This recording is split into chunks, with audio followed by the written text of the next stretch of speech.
Halo, kembali lagi di channel Muhammad Vigo.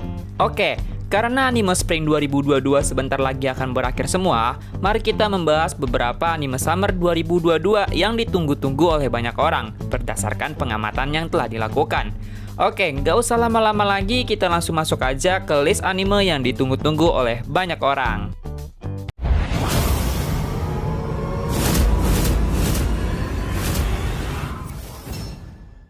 Yang pertama, Kanojo Karishima season kedua. Sebenarnya bingung sih dianggap season 2 apa bukan.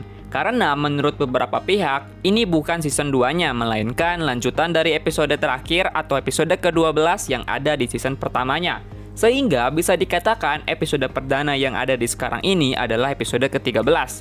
Oke, tapi nggak apa-apa, nggak usah didebatkan. Dan sebagai informasi, untuk season ke-1-nya alias yang ada di 2020 kemarin, ini mendapatkan skor 7,22 dari keseluruhan ke-12 episodenya.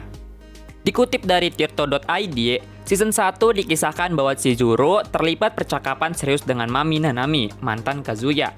Chizuru bertanya kepada Mami apakah ia tidak berpikir bahwa mungkin saja Kazuya adalah orang yang benar-benar bisa membahagiakan Mami.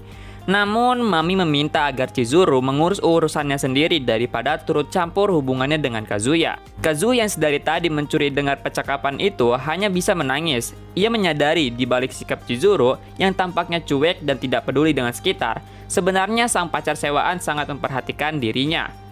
Kazuya yang tinggal bersebelahan dengan Chizuru kemudian mengucapkan terima kasih karena sang pacar sewaan sudah berbicara untuknya di depan Mami. Sebaliknya, Chizuru justru minta maaf karena tidak bisa membuat Mami kembali pada Kazuya. Dalam keadaan demikian, Kazuya tidak tahan lagi untuk mengungkapkan perasaannya kepada Chizuru yang kini sudah berubah menjadi cinta. Pembicaraan berubah jadi kikuk dan keesokan harinya, Kazuya terhanyut dalam bayang-bayang hubungannya dengan Chizuru bakal berakhir usai kontrak Chizuru sebagai pacar sewaan selesai.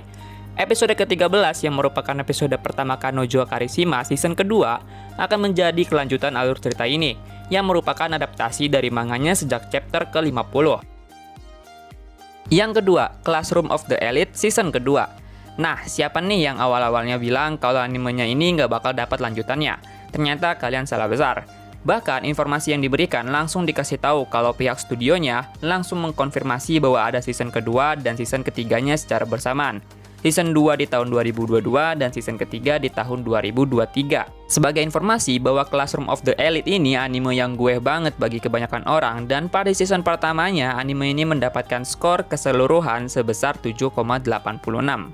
Dikutip dari hightechno.com, ketika musim pertama Classroom of the Elite berakhir, Kiyotaka diam-diam memenangkan ujian bertahan hidup Lord of the Flies Style, sekolah dengan secara akurat mengantisipasi identitas para pemimpin masing-masing kelas. Namun, setelah kemenangannya, ia mengetahui bahwa ayahnya telah bekerja keras untuk membuatnya dipecat dari sekolah. Tentu saja, ini kemungkinan besar terkait dengan motivasi dasar Kiyotaka untuk mendaftar ke perguruan tinggi bergengsi. Kiyotaka di sisi lain memutuskan untuk melanjutkan studinya di sana. Karena plot cerita berakhir menggantung di musim pertama, Classroom of the Elite season kedua kemungkinan besar akan tetap berpegang pada manga, yang berarti tujuan Kiyotaka untuk mendaftar di perguruan tinggi bergengsi ini tetap menjadi misteri bagi pemirsa. Selanjutnya, dalam hal prestasi akademik, ia belum benar-benar naik ke puncak kelasnya, dan tidak pasti bagaimana pengaruh ayahnya akan mempengaruhi aspirasinya ini. Jelas, jika Classroom of the Elite season kedua akan dibuat sesuai dengan alur manga, maka penonton akan menyaksikan pertarungan akademik antara Kiyotaka dengan ayahnya sendiri dan juga murid-murid yang lainnya.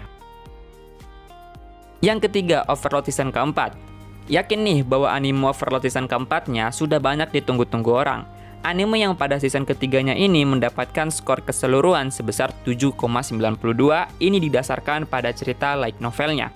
Dikutip dari kincher.com dan animevo.id, bahwa Overlord ini menceritakan mengenai genre isekai dengan karakter utama yang terjebak dalam dunia game. Overlord bercerita tentang seorang gamer bernama Momonga yang terjebak di dunia Yggdrasil. Pada saat penutupan server game tersebut, dirinya yang masih login tidak dapat kembali ke dunia nyata. Momonga juga berubah wujud menjadi karakter dalam game, yakni sesosok rongkongan yang menjadi penguasa sebuah tempat bernama Makam Nazarik.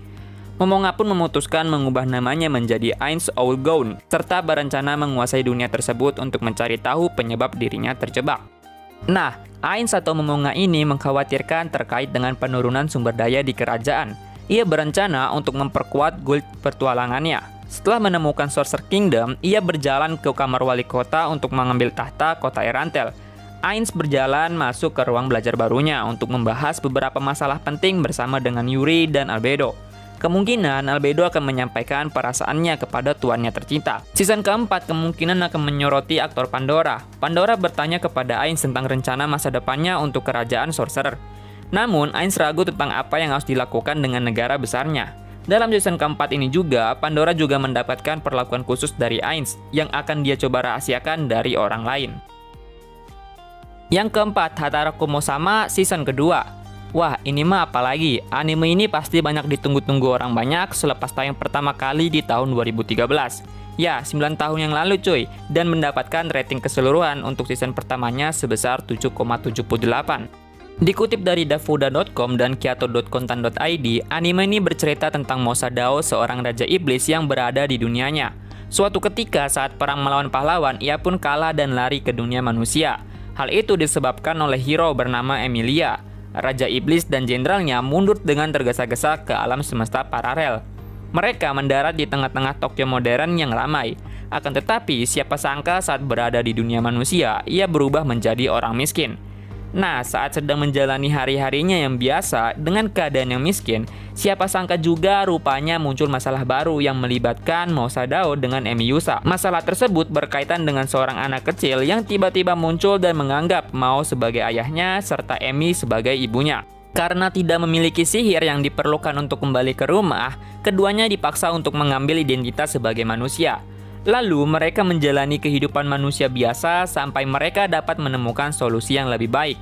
Dan untuk memenuhi kebutuhan, Raja Iblis mendapatkan pekerjaan yang menguntungkan di kedai makanan cepat saji. Bagaimana kelanjutan kisahnya sebagai Raja Iblis yang kini menjadi karyawan di restoran cepat saji?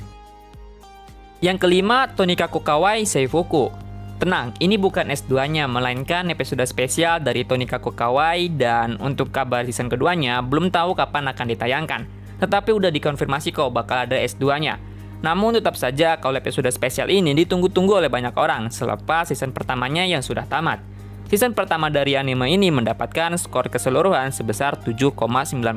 Dikutip dari areatopic.com dan indozone.id, anime ini menceritakan saat waktu kecil, Nasa Yuzaki seringkali menerima hinaan dari teman-temannya karena namanya mirip dengan badan antariksa Amerika yaitu NASA. NASA dalam bahasa Jepang sendiri adalah bernama bintang yang berkilauan. Tetapi NASA juga sering merujuk kepada lembaga antariksa milik Amerika Serikat. Namanya yang unik ini membuat dirinya sering diejek sejak kecil. Apalagi, dirinya yang dikatakan bodoh sejak kecil karena tidak mengetahui apa arti NASA yang merupakan nama lembaga antariksa Amerika Serikat. Namun, karena rasa idealismenya selangit, ia terus belajar siang malam bagai kuda dan berhasil mendapatkan nilai ujian paling tinggi. Peringkat pertama itu membuat ia senang karena ingin masuk sekolah favoritnya. Hingga suatu hari, NASA pun mengikuti ujian menjelang kenaikan SMA. Suatu insiden terjadi, di mana NASA yang sedang berjalan kaki melihat seorang gadis imut yang bernama Tsukasa Tsukuyomi yang begitu menarik perhatiannya. Atas hal itu, dia pun berniat mengungkapkan perasaannya kepada wanita itu, karena telah jatuh cinta dalam pandangan pertama. Nahasnya, Yuzaki malah tertabrak keras oleh satu unit mobil ketika hendak melakukan hal itu. Tubuhnya pun lemas hingga ia melihat samar-samar bahwa gadis cantik itu akan menolongnya. Bahkan gadis itu tampak juga berdarah. Karena mendadak menjadi bucin, ia mencoba untuk mengungkapkan perasaannya. Dan benar saja si gadis tersebut menerimanya. Tetapi dengan syarat harus menikah terlebih dahulu. Yang keenam, Mamahaha no Surego Gamotoka no Data. Anime ini tergolong anime baru yang baru saja diadaptasi dari light novelnya, yang kemudian distudioi oleh Project Number 9. Dan anime ini akan bergenre komedi dan romantis, atau romcom lah kalau dibilang banyak orang genrenya itu. Kenapa ditunggu-tunggu? Karena menurut banyak orang juga, ini adalah anime yang mengusung cerita yang tidak biasa. Kenapa nggak biasa? Mari kita simak sinopsisnya. Dikutip dari hightechno.com, Mamahaha no Surego Gamotoka no Data menceritakan tentang anak laki-laki bernama Mizuto Irido dan seorang anak perempuan bernama Yume Ayai. Keduanya adalah pasangan kekasih saat masih duduk di bangku SMP. Sayangnya, pasangan Mizuto dan Yume ini seringkali cekcok hal-hal sepele dan akhirnya putus saat lulus SMP. Namun, keduanya dipertemukan kembali dengan cara yang tak terduga. Orang tua Mizuto bercerai, demikian juga dengan orang tua Yume. Singkat cerita, orang tua Yume dan Mizuto memutuskan untuk menikah. Secara otomatis, Yume dan Mizuto yang merupakan mantan kekasih menjadi saudara tiri. Mizuto dan Yume yang telah putus kini harus menjadi saudara, tinggal satu atap, pulang pergi sekolah bersama, dan terkadang berpapasan di kamar mandi. Keduanya mengaku telah move on, lalu bagaimana mereka mengabaikan satu sama lain? Wah, menarik banget sih ini. Yang ketujuh, Made in Abyss Retsujitsu no Ogonkyo. Anime ini yang sudah terkonfirmasi memiliki 12 episode untuk season keduanya merupakan kelanjutan dari movie ketiga yang dimiliki oleh serial ini. Dan untuk movie ketiganya mendapatkan skor sebesar 8,67. Dikutip dari ringtimesbanyuwangi.pikiranrakyat.com, anime Made in Abyss mengisahkan tentang sebuah lubang yang dinamakan Abyss, yang penuh akan kejutan, rintangan, serta makhluk-makhluk buas. Diceritakan dalam anime dan manga Made in Abyss ini, lubang yang disebut Abyss ini memiliki 6 lapisan dan dirumorkan masih ada lapisan ke-7. Dan setiap lapisan tersebut memiliki kutukannya tersendiri. Bahkan ada kutukan yang membuat siapapun yang kesana akan hilang jati dirinya sebagai manusia.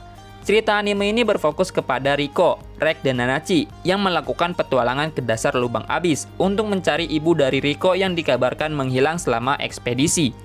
Pada anime Made in Abyss Retsujitsu no Gonkyo ini akan melanjutkan kisah perjalanan Riko, Rek, dan Nanachi di movie ketiga Made in Abyss. Karena pada movie ketiga Made in Abyss ini sebelumnya menceritakan tentang petualangan Riko dan kawan-kawan di lapisan kelima Abyss. Oke, itulah beberapa anime yang paling ditunggu-tunggu berdasarkan pengamatan yang sudah dilakukan. Jikalau anime rekomendasi Summer 2022 yang kalian inginkan tidak masuk pada rekomendasi kali ini, bisa langsung silakan tuliskan di kolom komentar agar orang tahu mengenai rekomendasi yang kalian berikan untuk Summer tahun ini. Juga berikan analisis kalian mengenai anime Summer 2022 apa saja yang akan laku di pasaran dan yang tidak laku di pasaran. Jika kalian suka dengan video ini, langsung aja gas tekan like, subscribe, dan bagikan video ini ke teman-teman kalian. Maaf jika terdapat kesalahan informasi, silahkan dikoreksi. See you next time.